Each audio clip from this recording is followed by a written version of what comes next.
Useless poor people who don't have money should get divorced. Saying that, David left the divorce papers and walked out. Lying in the hospital bed, I stared at the divorce papers in shock. I had been suspicious for a while, but still, to think he was really cheating on me. Moreover, he got his mistress pregnant. So he decides to ditch me because I am useless and unable to earn while hospitalized? Mom? Startled by the voice of my precious son, I looked up to see Ryan and my father standing there. My father frowned as he saw what I was holding. What are you going to do? It's already decided. I asked to be discharged from the hospital a bit early, pushing myself a bit, and headed to the bank where David was. My father, who drove me there, told me to hang in there, and dropped me off in front of the bank before driving away. As I entered the bank, I caught David's eye. He frowned when he noticed me. By chance, there were no other customers in front of him. I walked straight up to David. I'm closing all the accounts of our employees. What? Let's see if I can make him understand whose daughter he has angered. As David turned pale, I smirked. I am Ashley White, a 32-year-old company executive. I live with my 7-year-old son named Ryan, and my husband named David. David and I met at a mixer during our university days, hosted by a mutual friend. At the time, we weren't particularly interested in each other, and just exchanged contact information. Hey, weren't you at the mixer? Ashley, was it? Oh, David? The following year, by chance, I used the bank where he worked and we met again. This led us to start communicating frequently, and eventually, we began dating. We got married after I became pregnant with Ryan. David is known for his diligent and meticulous work, which has always made him the envy of our friends. I also felt fortunate to be married to someone like him. Mom, why has this happened? Just wait a bit. I don't know all the details yet, so I'll find out. Okay. Ryan, perhaps taking after David, is studious and curious. He asks what's this and why ye daily, keeping me on my toes with my own studies. Ryan admires someone unexpectedly, not David, but my father. My mother passed away from an illness, and my father, despite being busy with work, raised me single-handedly. Sorry, I still don't really like your father. Well, can't help it, but don't say that to him. He's quite sensitive about it. No way I'd say that. My father is a kind man, but he looks tough and somewhat intimidating. David is uncomfortable around my father because of his appearance. My father is aware of this and tries not to interfere too much. Thanks to that, we had a peaceful life at first. However, that changed as soon as we got married. Hey, where did you put my smartphone? Don't talk like that. Isn't it just on the charger? David, grumpy first thing in the morning, was actually charging his phone before he went to sleep. No apologies or thanks, but he just grimaced, which irritated me even more. David changed drastically after we got married.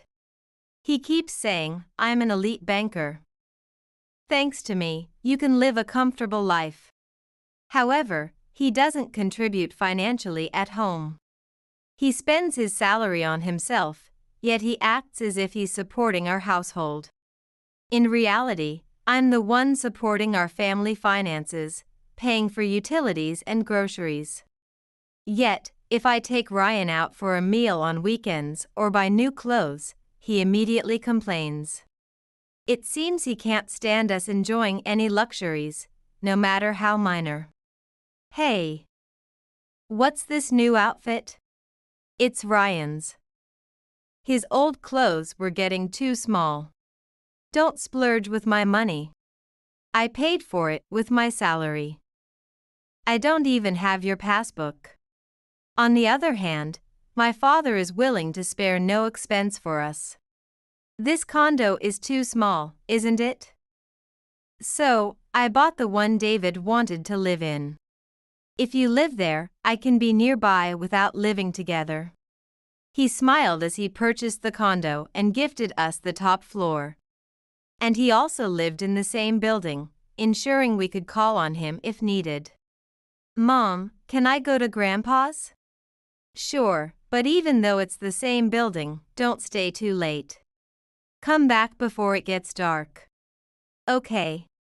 It's natural that Ryan feels closer to his grandfather than to his father, David. Whenever he has time, Ryan goes to see my father. Where's Ryan? With Dad. Interestingly, David never complains to my father.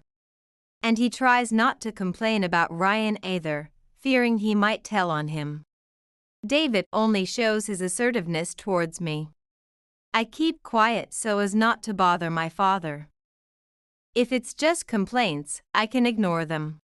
That was my light-hearted attitude. Thus, David has not participated in parenting at all. I got called by Hannah, so I'm heading out. What? Again? Taking time away from parenting is David's childhood friend, Hannah Baker. I dislike her, or rather, I hate her. David and I are like siblings. So, please don't misunderstand. Every time she sees me, she says things like that. On top of that, she tries to assert dominance by claiming she knows David better than I do with remarks like, the old David would have. It's really bothersome. And what makes it even more complicated is that David's mother adores her too. Why did David choose such a woman instead of marrying Hannah? He should have married Hannah. Whenever I'm called over to my in-laws, my mother-in-law deliberately says things like that loud enough for me to hear. Each time, my father-in-law scolds her, but she doesn't seem to care. Hannah claims to be a natural at being doted on. I'm just naturally affectionate with David. I don't mean to make you uncomfortable, Ashley. It would be one thing if she were younger, but she's 28, old enough to know better. The only reason they never got together was because of my father-in-law. I wouldn't want to call that woman my daughter-in-law, even out of duty. If it really comes to it, I'd divorce you. Hannah is not exactly a good person. She's notorious for playing around with men and lives a freeloader lifestyle, relying on David to buy her anything she wants. My father-in-law despised her and was vehemently opposed to their relationship. I could never understand why my mother-in-law dotes on Hannah so much. I'm sorry you have to deal with my wife. You shouldn't be the one apologizing. David is also to blame. He doesn't defend his wife when she's insulted, and instead, he's close with that woman. True to my father-in-law's words. No matter what my mother-in-law says about me, David never defends me. Sometimes, he even laughs. Grandma, why do you say such things? If Mom hadn't met Dad, I wouldn't have been born. Am I an unwanted child to you? No, that's not true. Ryan always stands up for me. Although he doesn't understand exactly how children are made. He knows that it takes both parents to have a child. My mother-in-law dotes on him too, so she refrains from saying such things in front of him. It seems that David and his mother are alike in that respect. Which makes me realize that parents and children often resemble each other. I have a plan to drink with Hannah tonight, so I'll be late. Oh, I see. Gradually, I started to wonder if we really needed David in our lives. And I began preparing for a divorce. Ryan seemed to sense something was up. If there's anything I can help with, just tell me, he said, showing his concern for me. Just then, I was summoned by my mother-in-law. I didn't want to go, but she kept calling me repeatedly. to the point it would affect my work if I didn't show up. My husband isn't here right now to carry heavy things. So, can you buy some flour? Apparently, my father-in-law was on a business trip. I thought to myself that she could just order it online. But I knew better than to say that out loud because it would only lead to more noise. After carrying heavy items after work, I was exhausted. As I absent-mindedly headed to the condo, my body was thrown by a car. It seems a car that ran a red light hit me. The car that hit you fled the scene, and we are currently investigating. I was informed in the hospital bed. For now, I left Ryan in the care of my father and decided to stay in the hospital for a while. I broke my arm, so I couldn't do much work. My father scolded me, saying, "Worry about your own health first." Ryan, my father, and my father-in-law, who rushed back upon hearing the news, visited me frequently, but David and my mother-in-law never came. Well, that was within my expectations. "I'm coming in." What? So, I was surprised when David came into the hospital room. "Sign this." David placed a divorce paper in front of me, already signed by him. "With that arm, you won't be able to work. Now that you can't earn money, you're useless to me." "What are you talking about? Besides, Hannah is pregnant with my child." My mind went blank. Hannah was pregnant with David's child. I'm marrying Hannah. So, just sign this quickly. Saying that, David quickly turned his back on me, as if he had no more use for me. Useless poor people who don't have money should get divorced. Saying that, David left the divorce papers and walked out. Lying in the hospital bed, I stared at the divorce papers in shock. I had been suspicious for a while, but still, to think he was really cheating on me. Moreover, he got his mistress pregnant. So he decides to ditch me because I am useless and unable to earn while hospitalized? Mom? Startled by the voice of my precious son, I looked up to see Ryan and my father standing there. My father frowned as he saw what I was holding. "What are you going to do?" "It's already decided," I answered, looking straight at my father, who nodded in agreement. "Now, let's see about getting some payback." I asked to be discharged from the hospital a bit early, pushing myself a bit, and headed to the bank where David was. My father, who drove me there, told me to hang in there, and dropped me off in front of the bank before driving away. As I entered the bank, I caught David's eye. He frowned when he noticed me. By chance, there were no other customers in front of him. I walked straight up to David. "I'm closing all the accounts of our employees." "What?" David's expression said, "What are you talking about?" I noticed a few people looking annoyed as I stood at the counter without taking a number. "Oh, sorry. Perhaps you don't understand without the company name." "What are you?" "Recently, I succeeded my father as the president. The company name is Smith Corporation." "What?" Smith Corporation is an IT company that my father founded, which now employs 1,900 people. It has grown rapidly in one generation, and is quite well known in this area and in the industry. That's why David was so surprised. "That's a lie, right? You just want to get back at me. If you think so, why don't you check?" Upon hearing my words, David immediately started verifying something. While David was checking, I looked around. Since I had mentioned the company name, those around us were watching our situation. "Oh no." "Huh, no way?" It seems he confirmed it, looking up at me cautiously. "You're really from that Smith Corporation? Now I'll show him whose daughter he is." Angered. While David turned pale, I smirked. "So, please cancel the accounts quickly." Wait, you can't just do that suddenly. If you cancel all these accounts at once. By the way, my father is also very angry about this.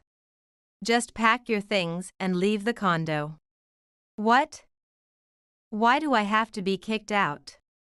It seems he has forgotten that the condo was purchased by my father and that it's in his name. Well, otherwise, he wouldn't have been living there with Hannah while I was hospitalized. Remember? That condo was bought by my father, the previous president.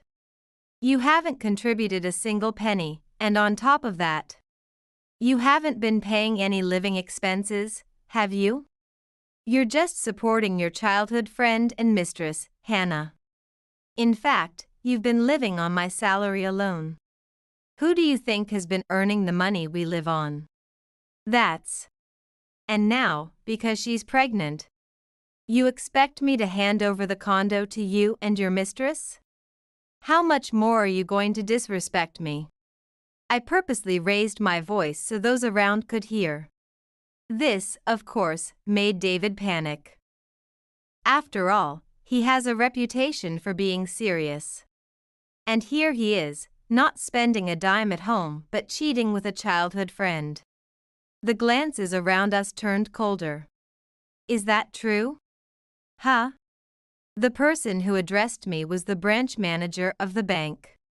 He had been there for a while and heard our conversation. It seems I need to talk to you in detail. I'm very sorry for the inconvenience caused by our bank employee. Then, the branch manager apologized deeply. I was led to the back where David, the branch manager, and I had a discussion.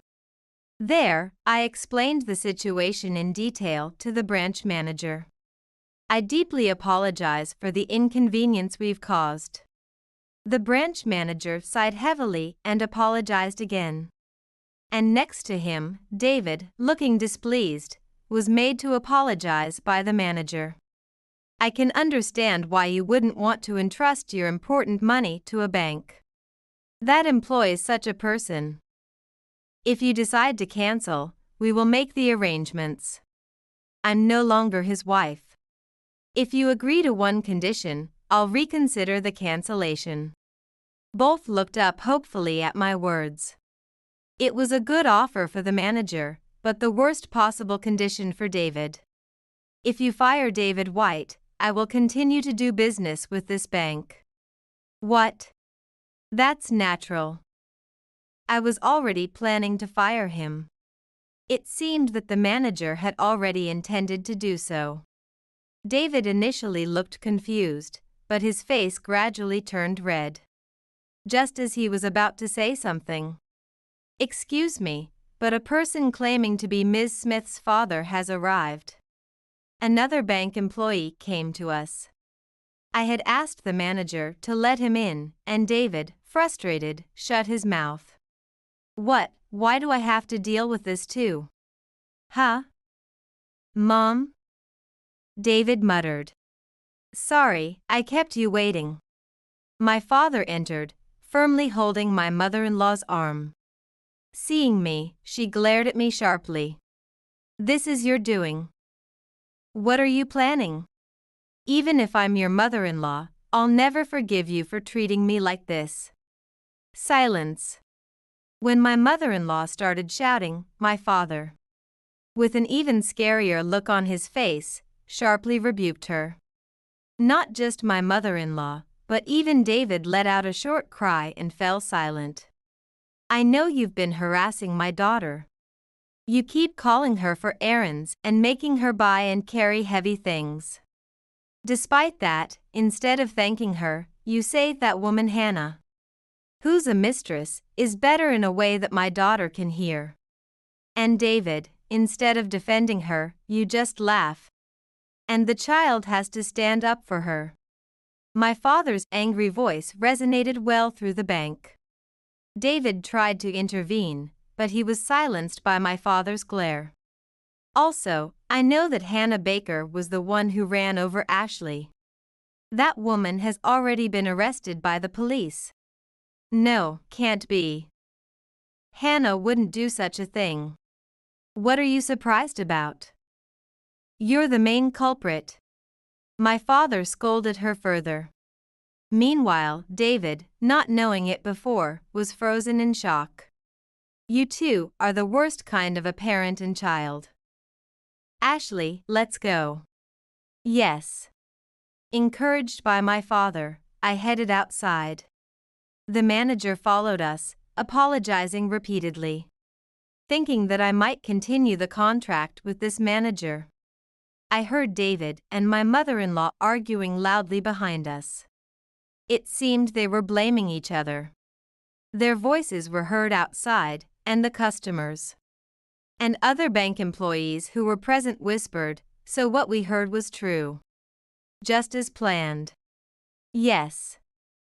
They reacted just as I expected, thankfully. We walked out of the bank laughing, having carried out our plan as expected. As a result, David was successfully fired, thanks to the police conducting a thorough investigation. Hannah received a prison sentence.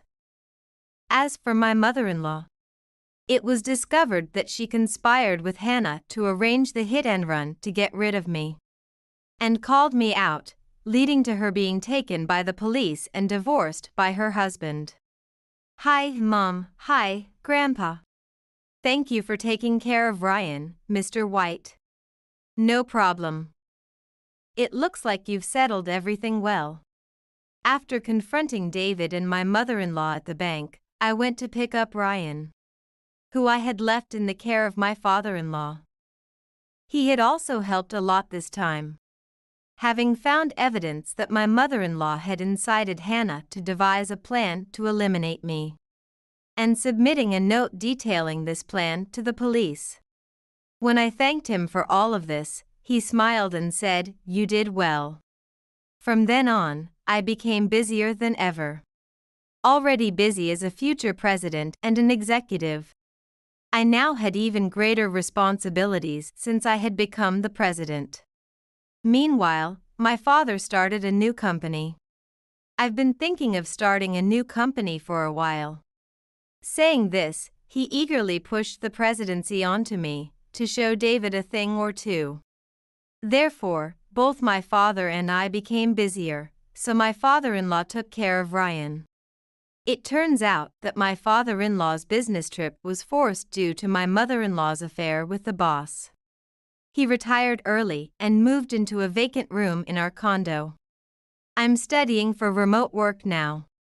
I'm planning to entrust him with work someday, and have sent someone knowledgeable to teach him. He seems very capable, so I definitely want him to showcase his skills at the new company. It seems that our fathers have hit it off after this incident, often visiting each other's rooms to drink and talk about various things. On the other hand, David, who was driven out, apparently went back to his empty parents' home. Unable to find re-employment at any bank and with rumors spread everywhere by my father and me, he couldn't get hired anywhere and had to pay me alimony with loans. Now, he spends his days working tirelessly at part-time jobs. And although he begged us for help, our family unanimously ignored him. He was once rumored to be a promising candidate for branch manager, but he has fallen far from grace. When I grow up, I want to be like Grandpa. This incident made Ryan respect his grandfather even more. He seems to view him as a hero who saved him from the unpleasantness caused by David and my mother-in-law. If that's the case, will you take over Grandpa's place someday? Yes. Ryan's commitment to follow in his footsteps made my father very pleased. Determined not to be outdone by such a doting father, I decided to work even harder. After a while, both my company and my father's company began to stabilize. Oh, Mom, welcome back. You must be tired, Ashley. Still exhausted when I returned home, my father-in-law had prepared dinner. I helped out today too. Did you? That's great, Ryan. I'm looking forward to dinner. I praised Ryan, who smiled back at me. Later, my father also returned home, and the four of us gathered around the dinner table to eat and chat. In stark contrast to us, David's family had fallen apart. David, overwhelmed by debt, eventually turned to loan sharks. And rumors say he was last seen being put on a boat.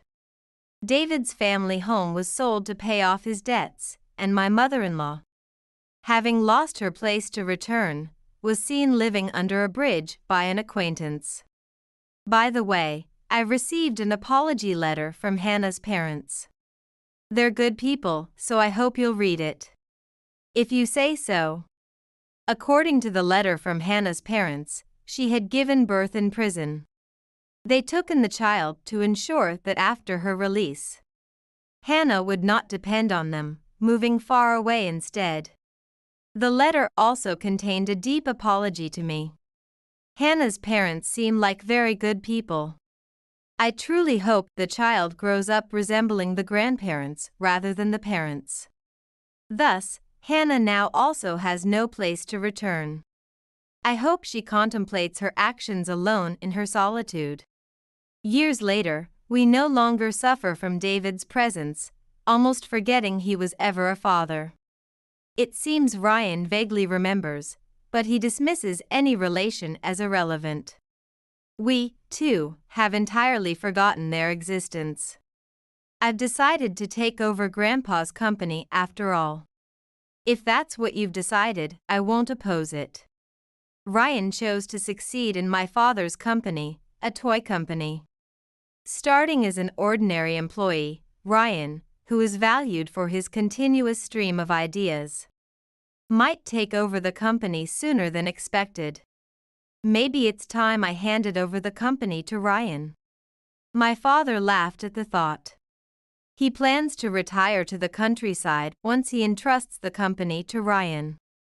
I have also found a successor, vigorously training him. Once he is sufficiently experienced, I might consider retiring early to start a new path. With these thoughts, I continue to dedicate myself to my duties as president today.